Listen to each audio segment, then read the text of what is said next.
Good morning students. आज हम लोग गद्य खंड का जो हमारा तीसरा लेसन है, धर्मवीर भारती जी द्वारा रचित काले मेघा पानी दे, इस पाठ का आज हम लोग अध्ययन करेंगे। यह जो पाठ है यह बहुत ही महत्वपूर्ण पाठ है। यह धर्मवीर भारती जी द्वारा रचित यह संस्मरणात्मक लेख है। जो लेखक हैं, लेखक अपने बीते दिनों की यादों को इस पाठ में बड़ी प्रमुखता से स्पष्ट किया है। इसमें इन्होंने बताया कि किस प्रकार जो है आस्था, विश्वास और दूसरी प्रमुख बात विज्ञान, इन दो अलग अलग विचारधारा जो विज्ञान के पक्षधर हैं वो किस प्रकार विज्ञान को तवज्जो देते हैं और जो आस्था और विश्वास को तवज्जो देते हैं वो विज्ञान की कई बातों का जो है खंडन करते हैं। तो इस प्रकार आपस में द्वंद्व चलता रहता है। तो ये इसी धर्मवीर भारती द्वारा रचित संस्मरणात्मक लेख काले मेघा पानी दे, इस पाठ को हम लोग अध्ययन करेंगे। तो सबसे पहले आज हम लोग धर्मवीर भारती जी का जीवन परिचय पढ़ते हैं। किसी भी रचना को पढ़ने के लिए सबसे पहले जो कवि या लेखक होते हैं उनके रचनाकार के विषय में जानना अति महत्वपूर्ण होता है। तो आइए हम इसी संदर्भ में देखते हैं। ऑलरेडी आपके पुस्तक में ये सब कुछ दिया जा चुका है, तो आप इसको देख लीजिएगा। तो आइए हम अब पढ़ते हैं। जीवन परिचय। लेखक का नाम है धर्मवीर भारती। यह आजादी के बाद के लेखकों में, महत्वपूर्ण लेखकों में, जो बहुत ही प्रसिद्ध लेखक हैं उनमें इनकी जो है गणना की जाती है। आजादी के बाद के रचनाकार के रूप में इनकी गणना होती है। और इनके विषय में सबसे महत्वपूर्ण बात यह कि इनके विषय में कहा जाता है कि जन्मजात लेखक हैं। कुछ लेखक ऐसे होते हैं कि जो है अध्ययन के उपरांत, कठिन परिश्रम के उपरांत, श्रम के उपरांत, अतिरिक्त पढ़ाई करने के बाद जो उनके अंदर सृजनशीलता, रचनाशीलता का विकास होता है और वह लेखन कार्य में निपुण होते हैं। लेकिन इनके अंदर जो है धर्मवीर भारती के विषय में कहा जाता है कि यह एक तो सबसे महत्वपूर्ण बात कि आजादी के बाद के लेखक में इनकी गणना होती है, पहली बात। और दूसरी अति महत्वपूर्ण बात ये कही जाती है इनके संदर्भ में कि यह जो थे जन्मजात लेखक थे। इनकी जो लेखन कला की जो प्रतिभा थी, इनका जो हुनर था लिखने का, ये बचपन से ही लोग इनके हुनर को देख करके पहचान गए थे कि निश्चित रूप से, निसंदेह ये लड़का जो है बड़ा होकर के बहुत बड़ा राइटर बनेगा। तो आइए हम इनके विषय में अध्ययन करते हैं। इनका जन्म, धर्मवीर भारती का जो जन्म है वह सन 1926 में उत्तर प्रदेश के प्रयागराज में, पहले पुस्तकों में आप देखेंगे इलाहाबाद लिखा हुआ है, तो आप उसको संशोधित करके आज का जो इस समय जो नाम दिया गया प्रयागराज, तो उनका प्रयागराज में 1926 ईस्वी में उनका जन्म हुआ था। उनकी मृत्यु जो है सन 1997 में इनकी मृत्यु जो है हुई थी। अध्ययन, इनका जो अध्ययन है, इनका अध्ययन भी जैसे कि पता है कि प्रयागराज में जन्म लिया था, तो इनका अध्ययन भी जो है प्रयागराज में ही हुआ था। तो इन्होंने एमए यानी मास्टर की डिग्री जो है स्नातकोत्तर की डिग्री भी इन्होंने प्रयागराज से ही प्राप्त की थी।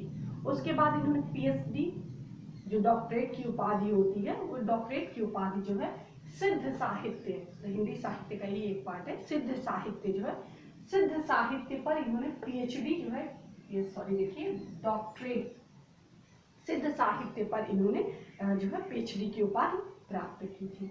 इनकी जो प्रमुख रचनाएं हैं, साहित्यिक रचनाएं, इनकी जितनी भी रचनाएं हैं सब रचनाएं महत्वपूर्ण है। किसी को आप जो है कमतर नहीं कह सकते कि ये रचना उतनी इम्पोर्टेंट नहीं, ऐसा नहीं कि हर रचनाएं जो बहुत ही महत्वपूर्ण है। लेकिन फिर भी उनमें कुछ महत्वपूर्ण रचनाओं का जिक्र यहाँ पे मैंने किया है, जो आप देखिए। कविता में महत्वपूर्ण क्या है? कनुप्रिया ठंडा लोहा, ये बहुत ही महत्वपूर्ण रचना है। उपन्यास गुनाहों का देवता, सबसे महत्वपूर्ण है, गुनाहों का देवता। अक्सर जो कॉम्पिटिटिव लेवल के एग्जाम होते हैं उसमें पूछे जाते हैं कि गुनाहों का देवता किसकी रचना है। पहला, यह किस विधा की रचना है? तो यह उपन्यास विधा की रचना है। यह पूछा जाता है कि गुनाहों का देवता नामक उपन्यास किस रचनाकार के द्वारा लिखी गई है। तो आपको ये पता होना चाहिए कि धर्मवीर भारती द्वारा रचित यह एक प्रकार का उपन्यास है, गुनाहों का देवता। तो बहुत ही महत्वपूर्ण, इसको देखिएगा। अगला सूरज का सातवां घोड़ा, यह भी बहुत महत्वपूर्ण है। कहानी संग्रह, बंद गली का आखिरी मकान है ये यहाँ पे गलत लिखा हुआ है, बंद गली का आखिरी मकान है, इसको आप सही कर लीजिएगा, बंद गली का आखिरी मकान। निबंध संग्रह क्या है, कहानी, अनकहानी और ठेले पर हिमालय। ये जो ठेले पर हिमालय है यह यूपी बोर्ड के सिलेबस में इसको पढ़ाया जाता है, ठेले पर हिमालय। गीत नाट्य क्या है, गीत नाट्य में इनका सबसे महत्वपूर्ण अंधा युग, ये भी बहुत पूछा जाता है कि अंधा युग जो है, इनका जो गीत नाट्य है उसका नाम बताइए, या अंधा युग जो है किस विधा की रचना है। इनको जो प्रमुख सम्मान से सम्मानित किया गया उस सम्मान का क्या नाम है, पद्म। इन्हें हिंदी साहित्य में इनको पद्मश्री सम्मान से सम्मानित किया गया। हिंदी साहित्य के क्षेत्र में दिए जाने वाला महत्वपूर्ण सम्मान में व्यास सम्मान से इन्हें सम्मानित किया गया। हिंदी साहित्य के और भी जो अन्य प्रमुख सम्मान है उस सम्मान से इनको सम्मानित किया गया है। भाषा शैली, यह भावों के अनुरूप, जैसे भाव हो वैसे ही भावों के अनुरूप भाषा के चयन में ये माहिर है, सिद्धहस्त है। इसके साथ साथ इनकी जो भाषा है इसमें आप देख सकते हैं उर्दू का भी समावेश है, इंग्लिश भाषा का भी इन्होंने बड़ी ही प्रचुरता के साथ इसका प्रयोग किया है। तो भावों के अनुरूप काव्य में तत्सम भाषा, मतलब संस्कृत से एज इट इज शब्द को चयन किया गया है, तत्सम भाषा। दूसरी तद्भव भाषा, उर्दू फारसी भाषा और अंग्रेजी लोक भाषा का प्रयोग किया गया। इन प्रकार की अन्य भाषाओं का जो है इन्होंने अपनी रचनाओं में प्रचुरता के साथ प्रयोग किया गया है।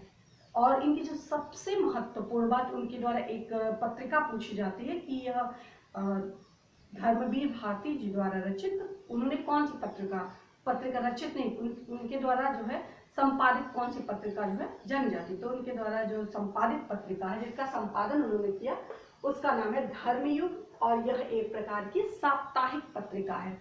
कुछ पत्रिकाएं मासिक होती हैं, तो आप ध्यान दीजिएगा, मासिक पत्रिका और साप्ताहिक पत्रिका, तो यह इनकी साप्ताहिक पत्रिका है, हफ्ते में एक दिन वाली साप्ताहिक पत्रिका जो है जिसका नाम है धर्मयुग। ध्यान दीजिएगा, अक्सर लोग कंफ्यूज हो जाते हैं अंधा युग और धर्मयुग में, तो साप्ताहिक पत्रिका का नाम धर्मयुग है और गीत नाट्य, इस गीत नाट्य का नाम क्या है, अंधा युग। तो आपको ये गीत नाट्य उसका नाम अंधा युग है और साप्ताहिक पत्रिका इसका नाम जो है वो धर्मयुग है। इन दोनों को आप लेकर के कोई कंफ्यूजन आप मत रखिएगा। इनकी जो रचनाएं हैं, जो इनकी साहित्यिक विशेषता है, साहित्यिक विशेषता के संदर्भ में कहा जाता है कि जो इनकी रचनाएं, इसमें मध्यम वर्गीय व्यक्ति का जो जीवन है वो बड़ी ही प्रमुखता से इन्होंने उकेरा है। उसमें किस प्रकार संघर्ष होता है, किस प्रकार आदमी अपनी आजीविका के लिए किस प्रकार संघर्षरत है, इसके विषय में बड़ी ही प्रमुखता से इन्होंने जो है लोगों के समक्ष अपनी रचना के माध्यम से स्पष्ट किया है। इसके साथ एक सबसे महत्वपूर्ण बात ये कही जाती है कि जो इनकी रचना है आज के दौर में, आजादी के बाद किस प्रकार धीरे धीरे जीवन के जो मानवीय वैल्यूज हैं, गुड वैल्यूज जो है, किस प्रकार लोगों के अंदर मानवता का ह्रास होता चला जा रहा है, किस प्रकार लोग जो है वैज्ञानिकता के, विज्ञान के क्षेत्र की ओर आपाधापी में आगे तो बढ़ रहे हैं, लेकिन जो हमारे संस्कार हैं, जो हमारे नीति है, जो हमारे नियम, जो हमारे पुरखों द्वारा, पूर्वजों द्वारा बनाए हुए अच्छी बातें, उसको किस प्रकार लोग हैं उसको तिरस्कृत करते जा रहे हैं। इस सब बातों को इन्होंने अपनी रचनाओं में बड़ी ही प्रमुखता के साथ स्थान दिया है। बाकी जब हम कहानी, इनका जो संस्मरणात्मक लेख पढ़ेंगे, काले मेघा पानी रे, तो जो है आधी बातें अपने आप ही क्लियर हो जाएंगी। आइए कुछ पुस्तक में कुछ महत्वपूर्ण बातें दी जिनका हम लोग अध्ययन कर लेंगे। साहित्यिक विशेषताएं, धर्मवीर भारती जनजात लेखक है, इनकी खासियत जो है यह मानवीय संकट और रोमानी चेतना के रचनाकार हैं, और इनके जो उपन्यास है सूरज का सातवां, इनके जो उपन्यास है सूरज का सातवां घोड़ा, इस पर मूवी भी बनाई जा चुकी है। तो हम थोड़ा सा संक्षिप्त रूप से काले मेघा पानी दे जो लेसन है इसका संक्षिप्त रूप से हम प्रतिपाद्य के रूप में पढ़ेंगे कि इस पाठ में क्या बताया गया है, बाकी हम लोग नेक्स्ट क्लास में पढ़ेंगे। तो आज हम जीवन परिचय याद करेंगे और इसके साथ साथ काले मेघा पानी दे का प्रतिपाद्य पढ़ेंगे। तो प्रतिपाद्य में दो अलग अलग विचारधारा है। एक जो है विश्वास को महत्व देते हैं, जिसको वैज्ञानिक भाषा में अंधविश्वास कहते हैं। एक रीति रिवाज और विश्वास को महत्व देते हैं, जो जीजी जिसकी पक्षधर है, जो लेखक की दीदी है जीजी जो है वो विश्वास की पक्षधर है, जो रीति रिवाज पुरातन चली आ रही परंपरा है उस परंपरा को मानने वाली है। और जो लेखक है वो वैज्ञानिकता को अधिक महत्व देते हैं। तो इस प्रकार दो अलग अलग विचारधाराओं का आपस का संघर्ष, आपस का टकराव, यह जो है इस पाठ में बताया गया है। और इसके साथ सबसे महत्वपूर्ण बात, किस प्रकार हम दूसरे की बात को तवज्जो दे, अपनी बात को तवज्जो देने के लिए दूसरे की बात का हम विद्रोह पूर्वक प्रतिकार नहीं करते। हमें अपनी बात मनवानी है, इसका कदापि अर्थ नहीं है कि हम दूसरे के ऊपर हावी हो जाएं। बड़े ही प्रेम पूर्वक जो है कवि ने जो है जीजी की बात को एक्सेप्ट किया और जीजी ने लेखक की बात को एक्सेप्ट किया। वो जब कहानी पढ़ाएंगे आपको, लेख पढ़ाएंगे तो आपको समझ में आएगा। इसमें क्या बताया गया है कि काले मेघा पानी दे धर्मवीर भारती की एक प्रसिद्ध संस्मरणात्मक जो है एक लेख है, जिसमें लोक प्रचलित विश्वास और विज्ञान के तर्क का द्वंद्व है। द्वंद्व मतलब लोग अलग अलग विचारधाराओं का आपस में संघर्ष है। इसे पढ़कर पाठक भी सोचने पर विवश हो जाता है कि आखिर दोनों में से कौन सा बेहतर। विज्ञान, आजकल हर चीज वैज्ञानिकता का युग है, वैज्ञानिकता का आप हर चीज देखेंगे विज्ञान से ही उसका उदय होना है। तो एक तरफ विज्ञान को महत्व दिया जाता है, एक तरफ आस्था और विश्वास को। तो इस लेख के माध्यम से पाठक जो पढ़ने वाला है वो भी कंफ्यूज हो जाता है कि हम किसको महत्व दें। ये भी बात सही है और वो भी बात सही है, तो हम किसको महत्व दें। जिन चुनौतियों का विज्ञान के पास कोई उत्तर नहीं, लेखक भी अंततः इस बात को स्वीकार करते हैं। बहुत से ऐसे प्रश्न हैं, जब डेथ की बात आती है, मृत्यु की बात आती है, तो अटल सत्य है। विज्ञान कितना भी चमत्कार कर ले, लेकिन इतना कई जगह ऐसे हैं जहां हमें मायूस होना पड़ता है। हमें ये सोचना, इसका उत्तर विज्ञान भी नहीं दे पाता, तो उस जगह पे आस्था और विश्वास हमारे महत्व होते हैं। जैसे क्या होता है, कभी कभी हम देखते हैं कि डॉक्टर भी कहते हैं कि अब हमारे हाथ में कुछ नहीं, जो भी है वो ईश्वर के हाथ में, भगवान जाने कि क्या होगा इस व्यक्ति का। तो ऐसे समय में लोग मंदिरों में जाते हैं, पूजा अर्चना करते हैं, चढ़ावा चढ़ाते हैं, तो कभी कभी सफलता मिल जाती है। तो अब किस वजह से सफलता मिली, वो डॉक्टर का चमत्कार कहें या फिर हम जो है आस्था की बात कहें, ये आपस में द्वंद्व जो है चिरकाल से चलता आ रहा है और आगे भी चलता रहेगा। जनमानस इसका सामना अपने विश्वास और उत्सव से करने के लिए तत्पर रहता है। इस पाठ में लेखक हमें बताते हैं कि इस पाठ में यह सबसे महत्वपूर्ण बात यह बताई गई है कि अगर आपको कुछ पाना है, एक तो जीजी है और एक जो है लेखक है।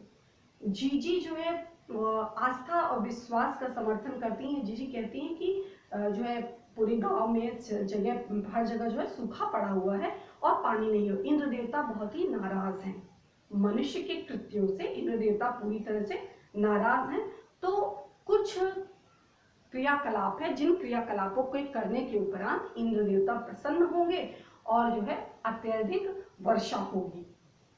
लेकिन लेखक जो क्रियाकलाप का समर्थन जीजी करती हैं, ध्यान दीजिएगा, जिन क्रियाकलापों का जीजी समर्थन करती हैं, लेखक पूरी तरह से उनका प्रतिकार करते हैं। लेखक कहते हैं ऐसा कदापि नहीं है। जीजी का मानना है कि अगर आपको कुछ पाना है, अगर आप कुछ पाना चाहते हैं, तो आप उसको सबसे पहले आपको कुछ देना पड़ेगा, बिना दिए आपको नहीं मिलेगा। अगर आप चाहते हैं कि आपके वहां पानी बरसे, इंद्रदेव प्रसन्न हो, तो सबसे पहले उन्हें अर्घ मतलब जब हम प्रातःकालीन वेला में सुबह सुबह आप देखते हैं जल चढ़ाते, तो उसको बोलते हैं अर्घ देते हैं। जब ईश्वर को हम अर्घ देते हैं तो हमें उसके बदले में ईश्वर प्रसन्न होकर के हमारी समस्त मनोकामना को पूर्ण करते हैं। यह जीजी की आस्था है, ये जीजी का मानना है। लेकिन लेखक कहते हैं कि आज जिस संदर्भ में पानी अति आवश्यक है, पानी हमारे लिए सबसे महत्वपूर्ण है, और जहां आप देख रहे हैं कि पानी की समस्या दिन प्रतिदिन बढ़ती जा रही है, पानी की कमी होती जा रही है, और ऐसे समय में पानी को इस प्रकार वेस्ट करना, निर्मम बर्बादी करना कि जो है एक से एक एज ग्रुप के लड़के हैं और वो धूल मिट्टी में खेल रहे हैं और सभी युवतियां, सभी व्यक्ति अपने छत पे पानी लेकर के कटोरे में, ग्लास में, जिसमें जिसकी क्षमता है, पानी लेकर के उन लोगों के ऊपर पानी जो है अर्पित करते हैं। और लोगों का मानना है कि और वो बच्चे जो है जमीन पे गुलाटियां खाते रहते हैं और ईश्वर से प्रार्थना करते हैं कि हे ईश्वर पानी दे, गुड़ घानी दे, मतलब ढेर सारे पानी बरसाओ और हमारी आवश्यकताओं को पूर्ति करो। तो लेखक कहते हैं कि जहाँ पे पानी इतना दिक्कत है, सूखा पड़ा है, लोगों को प्यास बुझाने के लिए पानी नहीं, ऐसी स्थिति में यहाँ पे पानी की निर्मम बर्बादी, ये कहाँ की समझदारी है? इसका समाधान क्या है? जीजी कहती हैं कि जो है यही एक माध्यम है, यही एक चारा है जिसके द्वारा पानी इंद्र देवता को प्रसन्न किया जा सकता है और जो है पानी बरसाया जा सकता है। लेकिन उस समय, जिस समय लेखक की आयु अभी उतना परिपक्व नहीं था, तो लेखक जो है इस बात को मानने के लिए कदापि तैयार नहीं होते। तो यही छोटा सा इंसिडेंट है, यही छोटी सी घटना है जो लेखक को संस्मरण है और उसी को आधार बना करके लेखक ने इस पाठ का सृजन किया जिसका नाम है काले मेघा पानी दे।